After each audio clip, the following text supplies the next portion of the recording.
السلام علیکم ورحمۃ اللہ وبرکاتہ۔ پیارے دوستو، ایک بار حضرت موسیٰ علیہ السلام نے اللہ سے سوال کیا، یا اللہ، اس چھپکلی کا کوئی فائدہ تو نہیں ہے، پھر تو نے چھپکلی کو کیوں پیدا کیا ہے؟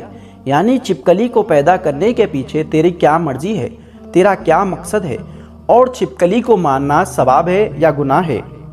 حضرت موسیٰ علیہ السلام کا یہ سوال سن کر اللہ تبارک و تعالیٰ نے جو جواب دیا، اس کو سن کر آپ لوگ بھی حیران ہو جاؤ گے۔ اسی لیے اس ویڈیو کو آخر تک ضرور دیکھیے۔ ویڈیو شروع کرنے سے پہلے اگر آپ ہمارے یوٹیوب چینل پر نئے آئے ہیں تو ہمارے یوٹیوب چینل کو سبسکرائب کر کے بیل آئیکن کو ضرور دبا دیجئے، اور اس ویڈیو کو زیادہ سے زیادہ شیئر کر کے اپنے کچھ قریبی لوگوں میں ضرور پہنچائیے۔ تو چلیے دوستو، شروع کرتے ہیں ویڈیو۔ دوستوں، اگر ہم اپنی روزانہ کی زندگی پر غور و فکر کریں تو ہمیں اس دنیا میں بہت سی ایسی چیزیں دیکھنے کو ملتی ہیں جو ہمیں بالکل بھی بے فائدہ لگتی ہیں، یا پھر کسی چیز سے ہمیں کوئی تکلیف پہنچتی ہے تو ہمیں یہ لگتا ہے کہ یہ تو بالکل بیکار چیز ہے، اس کو اللہ تبارک و تعالیٰ نے کیوں پیدا فرمایا ہے؟ مگر یاد رکھیں دوستو، اللہ تبارک و تعالیٰ نے اس کائنات کی کوئی بھی چیز بنا کسی مقصد یا بیکار میں پیدا نہیں فرمائی ہے۔ اس بات کو ہم انسان نہیں جان سکتے ہیں کہ اللہ تبارک و تعالیٰ نے کس چیز کو کیوں پیدا فرمایا ہے۔ اللہ پاک ہر چیز کے بارے میں بہتر جاننے والا ہے۔ اسی طرح سے اللہ تبارک و تعالیٰ نے کوئی بھی مخلوق بے مقصد، بیکار اور بے فائدہ نہیں پیدا کی ہے، چاہے وہ کوئی بھی مخلوق کیوں نہ ہو، چاہے وہ انسان ہو، شیطان ہو، جنات ہو، یا پھر اس دنیا کے چھوٹے موٹے کیڑے مکوڑے ہو۔ ہر چیز کو اللہ تبارک و تعالیٰ نے مقصد کے ساتھ پیدا فرمایا ہے۔ اسی لیے کسی کو یہ بالکل بھی حق نہیں ہے کہ وہ اللہ کی بنائی ہوئی مخلوق پر اعتراض کرے، اللہ کی پیدا کی گئی کسی چیز پر ناراضگی کا اظہار کرے، کیونکہ اللہ تبارک و تعالیٰ اپنی بنائی ہوئی چیز کے فائدے سے خوب اچھی طرح سے واقف ہے، چاہے کوئی بھی چیز ہمیں کتنی بھی چھوٹی اور بیکار کیوں نہ لگتی ہو۔ دوستوں، جیسے کہ آپ سبھی لوگ اچھی طرح سے جانتے ہیں کہ حضرت موسیٰ علیہ السلام اللہ سے ہم کلام ہوا کرتے تھے، یعنی کہ اللہ تبارک و تعالیٰ سے باتیں کیا کرتے تھے۔ اکثر حضرت موسیٰ علیہ السلام کوہ طور کی پہاڑی پر جا کر اللہ تبارک و تعالیٰ سے بات کرتے تھے۔ اس وقت اللہ تبارک و تعالیٰ نے حضرت موسیٰ علیہ السلام کو اتنی ساری حکمت اور صفت عطا فرمائی جو انسان کے لیے ایک بہت بڑی نصیحت ہے اور صحیح طریقے سے زندگی جینے کے لیے بہت ہی فائدہ مند ہے۔ اسی طرح سے ایک مرتبہ موسیٰ علیہ السلام کوہ طور کی پہاڑی پر اللہ تبارک و تعالیٰ سے ہم کلام ہونے کے لیے گئے۔ کوہ طور پر جا کر آپ علیہ السلام ایک درخت کے نیچے کھڑے ہو کر اللہ تبارک و تعالیٰ سے بات کرنے لگے۔ اس درخت کے اوپر ایک چھپکلی بھی تھی جس نے آپ پر پیشاب کر دیا۔ پیشاب کے چھینٹے آپ کے اوپر آ کر گر گئے، حضرت موسیٰ علیہ السلام کے کپڑوں پر گر گئے۔ یہ دیکھ کر آپ علیہ السلام کو اس چھپکلی پر بہت غصہ آیا اور آپ نے فوراً اللہ کی بارگاہ میں سوال کر دیا۔ آپ علیہ السلام نے اللہ سے پوچھا، یا اللہ، تو نے اس چھپکلی کو کیوں پیدا کیا ہے؟ اس کے پیدا کرنے سے تو تجھے کوئی فائدہ نہیں ہے۔ حضرت موسیٰ علیہ السلام کا یہ سوال سن کر اللہ تبارک و تعالیٰ نے جواب دیا، اے موسیٰ، یہ چھپکلی بھی مجھے 30 سالوں سے یہی سوال کر رہی ہے۔ یہ چھپکلی پوچھ رہی ہے کہ اے اللہ، تو نے اس موسیٰ کو کیوں پیدا کیا ہے؟ مجھے تو موسیٰ کا کوئی بھی فائدہ نظر نہیں آ رہا ہے۔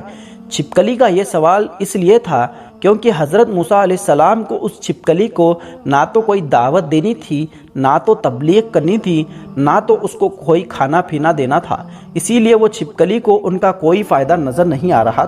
اس کے بعد اللہ تبارک و تعالیٰ نے حضرت موسیٰ علیہ السلام سے فرمایا، اے موسیٰ، 30 سالوں سے چھپکلی مجھ سے یہی سوال کر رہی ہے کہ اللہ، تو نے موسیٰ کو کیوں پیدا فرمایا ہے؟ اور اے موسیٰ، آج تو مجھ سے یہ سوال پوچھ رہا ہے کہ اللہ، تو نے اس چھپکلی کو کیوں پیدا کیا ہے؟ اے موسیٰ، یہ میں ہی جانتا ہوں کہ میں نے اس چھپکلی کو کس مقصد کے ساتھ پیدا کیا ہے اور موسیٰ کو کس حکمت کے ساتھ پیدا فرمایا ہے۔ اے موسیٰ، اللہ نے مخلوق کو کسی مقصد اور حکمت کے ساتھ پیدا کیا ہے، اور جو فائدہ مقصد کسی ایک مخلوق سے ہے وہ مقصد کسی دوسری مخلوق میں نہیں ہو سکتا ہے۔ آگے اللہ تبارک و تعالیٰ نے فرمایا، اے موسیٰ، یاد رکھنا، اللہ نے چھوٹے موٹے کیڑے مکوڑوں کو پیدا کیا ہے اور چھوٹے موٹے جانور پیدا کیے ہیں۔ سب کی الگ الگ حکمت ہے اور سب کا الگ الگ مقصد ہے۔ دوستوں، پھر حضرت موسیٰ علیہ السلام کے دور میں ایک بنی اسرائیل کی عورت آپ کی بارگاہ میں آئی اور سوال کرنے لگی، اے موسیٰ، اللہ تبارک و تعالیٰ نے چھپکلی کو کیوں پیدا کیا ہے؟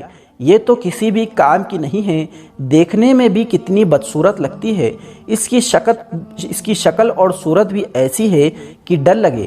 یہ چھپکلی تو کسی کام کی نہیں ہے، پھر اللہ تبارک و تعالیٰ نے اس کو کیوں پیدا کیا ہے؟ یہ سن کر حضرت موسیٰ علیہ السلام نے فرمایا، اے عورت، یہ چھپکلی بھی اللہ تبارک و تعالیٰ سے یہی سوال کر رہی ہے، اے اللہ، تو نے انسان کو کیوں پیدا کیا ہے؟ یہ ناشکرے، یہ بے صبر، لڑنے اور جھگڑنے والے، اس زمین پر فساد کرنے والے، ایک دوسرے سے نفرت کرنے والے، اس کو تکلیف سے تم کو کیا فائدہ ہے؟ چھپکلی کا یہ سوال سن کر اللہ تبارک و تعالیٰ نے جواب دیا، میں اپنی تکلیف اور فائدے زیادہ جانتا ہوں، اسی لیے ہم سب کو چاہیے کہ اگر کسی مخلوق کی پیدائش ہماری سمجھ میں نہیں آ رہی ہے تو پھر بھی ہر حال میں اللہ کا شکر ادا کرنا چاہیے۔ اسی طرح سے دوستو، ایک شخص ایک مرتبہ حضرت علی رضی اللہ تعالیٰ عنہ کی بارگاہ میں حاضر ہوا اور ادب کے ساتھ عرض کرنے لگا، یا علی، چھپکلی کو ماننا گناہ کا کام ہے یا ثواب کا کام ہے؟ اس کے بعد حضرت علی رضی اللہ تعالیٰ عنہ نے فرمایا، اے شخص، یاد رکھنا، اس زمین پر کچھ مخلوق ایسی ہے جو انسان سے ناخوش ہیں، اور وہ شیطان سے وعدہ کیا ہے کہ وہ انسان کو ہر طرح سے نقصان پہنچائیں گے، انہی میں سے ایک چھپکلی ہے اور اسے جڑے کچھ اور بھی مخلوقات ہیں۔ اے شخص، یاد رکھنا، یہ چھپکلی شروع سے ہی انسانوں کی دشمن رہی ہے، اسی لیے اس کو ماننا کوئی بھی گناہ کا کام نہیں ہے۔ یہ سن کر اس شخص نے کہا، یا علی، آپ نے فرمایا کہ چھپکلی اور اس سے جڑی کچھ مخلوقات نے انسان کے ساتھ دشمنی کی ہے اور شیطان کی بات مانتی ہیں، یا علی، یہ کب اور کیسے ہوا؟ اتنا سننا تھا کہ حضرت علی رضی اللہ تعالیٰ عنہ نے فرمایا، اے شخص، حضرت آدم علیہ السلام کے دنیا میں آنے سے لاکھوں سال پہلے اس زمین پر چھپکلی کا خاندان بڑی تعداد میں پھیلا ہوا تھا، اور دھیرے دھیرے اس کا خاندان بہت بڑے ہونا لگا تھا، یہاں تک کہ انہوں نے اس زمین کو جہنم کی طرح بنا دیا تھا۔ اس وقت اس چھپکلی کے خاندان نے اس زمین پر بہت زیادہ ظلم کیے، یہ دیکھ کر اللہ تبارک و تعالیٰ نے اس زمین پر اپنا عذاب نازل کر دیا اور اس کے نسل کو ختم کر دیا، مگر اس وقت میں کچھ چھپکلی جو بہت چھوٹی تھی وہ بچ گئی، اور وہ اس زمین کے غار اور پانی میں جا کر چھپ گئی۔ پھر جیسے جیسے وقت گزرتا گیا، وہ بچی ہوئی چھپکلی بغض اور حسد کی وجہ سے بڑھتی رہی، یہاں تک کہ حضرت آدم علیہ السلام کا زمانہ آ پہنچا۔ اس وقت شیطان نے اس مخلوق کے وجود میں یہ بات ڈال دی کہ تمہاری نسل کو اسی آدم کے لیے ختم کیا گیا تھا، بس تبھی سے اس نسل کی مخلوقات انسانوں سے نفرت کرنے لگی ہے، اور تبھی سے اس کوشش میں لگی ہوئی ہے کہ وہ انسانوں کو ہر طرح سے نقصان پہنچاتی رہے۔ اے شخص، یاد رکھنا، یہ واحد مخلوقات ایسی ہے، جب نمرود نے اللہ کے نبی حضرت ابراہیم علیہ السلام کو آگ میں ڈالنے کا ارشاد کیا تو ہر جانور اس آگ کو بجھانے کی کوشش کر رہا تھا، مگر یہ چھپکلی خوش ہو کر اس آگ کو بھڑکا رہی تھی تاکہ نقصان پہنچے، اور تبھی سے اس کو ماننا یا اپنے گھر سے بھگا دینا کوئی بھی گناہ کا کام نہیں ہے، بلکہ ایسا کرنے میں اللہ نے ثواب رکھا ہے۔